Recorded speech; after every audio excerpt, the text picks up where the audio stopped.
Hi. Okay, Andy Manalac. He is an interesting fellow. He'll be our next speaker. He's chairman and founder of Havatas Developments, and quite a prominent guy in the real estate sector here. Many people, or most people, know him.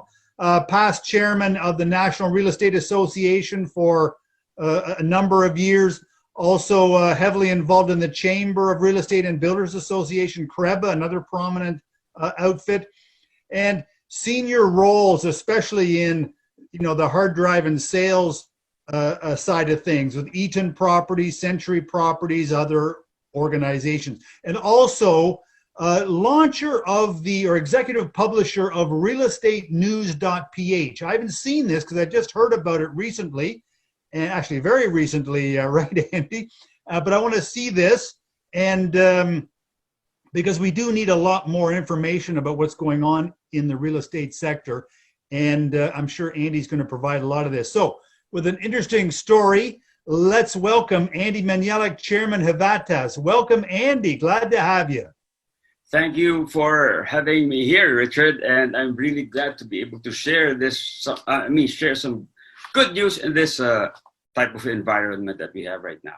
Now, for the past 5 months, I've always been asked the same question: is it a good time to invest in real estate? Is it a good time to invest in real estate? Well, I just tell them, look, if you have enough investable funds stashed somewhere and you don't have any relatively safer form of investment, when do you think will it be the better time to buy? When the prices are lower, terms are friendlier, and choices are wider? Or when this already boom times, when prices are higher and choices are fewer and terms are much stiffer? So the practical person in us will tell us, of course, is to buy low and then sell high. Now, I've learned this also from the investors that I've met many, many years ago. You see, before, it was only the super rich. It was only the super rich who can invest, who can take advantage in times like this. When they see blood on the street, that's the time that they invest. However, the good thing that's happening now is that because of the pre-selling schemes of a lot of developers, even the small investors, even the first-time buyers, even our OFWs can now lock in to their dream homes at the current low prices, avail of amazing discounts and longer payment terms with small monthly amortizations. Usually this will be about 3 to 5 years. And then I'm pretty much sure that by that time, things have already gone, maybe not back into normal, but we have adapted into the new normal. Because personally, I don't think things will go back into the old normal. This 5 months that has locked us down have developed certain behaviors with the people. The way we appreciate the environment, the way we become more health conscious, our change in priorities, our change in lifestyle, the way we choose properties, the way we do business. You see, and all of these demands or needs will be observed by the developers, and they will be serving these needs or wants. And you see, if in the old normal, we were just doing mostly personal touch and then enhanced by technology, right now, for the past 5 months, we had no choice but to really depend mostly on technology. But in the new normal, it will definitely be more technology, but still enhanced by the personal touch. You see, and then they ask me, okay, what are the good investments now that we can have in what are the good sectors that are doing well in real estate? Well, as reported by the previous speakers in the forum also, they've already highlighted that the commercial and offices demand have slowed down. But the good thing about it is that the supply has already slowed down, so that the gap has become quite narrow. Okay, but those who are there are developers right now, developers especially of affordable projects, especially the landed ones, which are priced at around 1.5 to 3 million, are doing extremely well. Calabarzon area, Batangas area, Cavite area are doing very, very well. Even in the southern province, like Davao is doing very well. Cagayan de Oro is doing very, very well. You ask the developers there, one of the top developers there, they have even hit all-time highs. All-time highs. Bacolod is doing well. As long as these developers were prepared to do online transactions. So those who were positioned before are already harvesting what they planted before. Now, how did it affect our business as Habitas? You see, the model of Habitas is we manage, we serve property. So we help people who want to go into project development. There are property owners who would like to go into development. And there are also foreign investors who would like to play in the Philippines and develop in the country. But the restrictions in foreign ownership requires them to find joint venture partners also. So we do the match. However, if there is a local property owner who would like to go into project development and they don't know how, this is where we come in also. We're what you call a DPO, or a development process outsourcing. So that's something new. So we manage your project development from the market research, project feasibility, size and best use, conceptualization, design, licenses and permits, sales and marketing, up to turnover. So we do that all for you.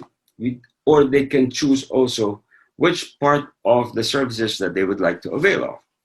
Now, what's happening now is that, you see, there are three kinds of players. Those who are waiting for the market to bounce back. Let's wait and see. Wait for the market to bounce back. And there's the second one, who are right now enjoying the current market because they have the right project, the right priced project, and they have already prepared the technology part of their system. And there are the developers who are already positioning and preparing to catch this market when it bounces back. You see, the development process takes quite a long time. It's not like when we decide to develop now, next month we can launch. It doesn't happen that way. It takes quite a long time, maybe about 9 months to about a year. So, because it takes a lot of time from the planning, from the designs, from the permits and licenses. So maybe it will take about a year. So by that time, we have already started that, we see the head of recovery sticking out already. So what I'm trying to say is that somehow it is favoring our business model. And we have gotten a couple of big clients who would like to play in this field. Now, who are the ones mostly affected? In the residential part, there are some developers who have overpriced their projects, their properties, especially in the CBDs, and these are the ones who were heavily dependent on the POGOs, who were expecting those POGOs. We've been very conservative in advising our clients. We just focus on the domestic market. What can the local market afford? What can the OFWs afford? What can the local renters afford? Because if you buy something very high from me and you only depend on the foreign tenants, that's going to be quite difficult. But if you can generate positive cash flow, even just by targeting the affordability of the local market, then that would be a safer and more sustainable project. One thing I'd also like to share with you is that a lot of people are thinking, I thought a lot of OFWs are already coming back because in the reports there are already about 500, 600,000, right? However, one thing that they missed is that, you see, about 85% of the OFWs were deployed in countries which are about 3 to 4 hour flight from here, mostly within Asia. 85%, and only about 5.4% is in North America, 6.4% in Europe. However, in terms of remittances, those from America remits twice as much as the who Asia combined. And out of those 85%, 39.6% of those deployed in Asia are into elementary jobs. These are the maybe the household help, or maybe the farmhand, or maybe they help in the market, or waitress in the restaurant, and they don't really make that much. And that's the reason why when the crisis hit, they were the first ones to return. And but in the first place, they were not, even if these things did not happen, this is the market that is not yet ready to invest in real estate. But those who are still there, those who are still steady, especially those in the healthcare, pharma, or tech, these are the ones who feel safer in their jobs, and they have money to invest. And they have realized now that real estate is still the best investment. So this is why I also came up with real estate news. People, when they see the headlines, it's very depressing. That's also the reason why I came up with this news curator or aggregator, if you may call it, because I want to bring in the good news of opportunities in the Philippines, both to the market and to the practitioners themselves, so that they can share this good news to our fellow men. Investing in real estate will really help our economy, will really help money get into circulation, and of course, consequently, help the economy get back on its feet. That's how important our industry is right now.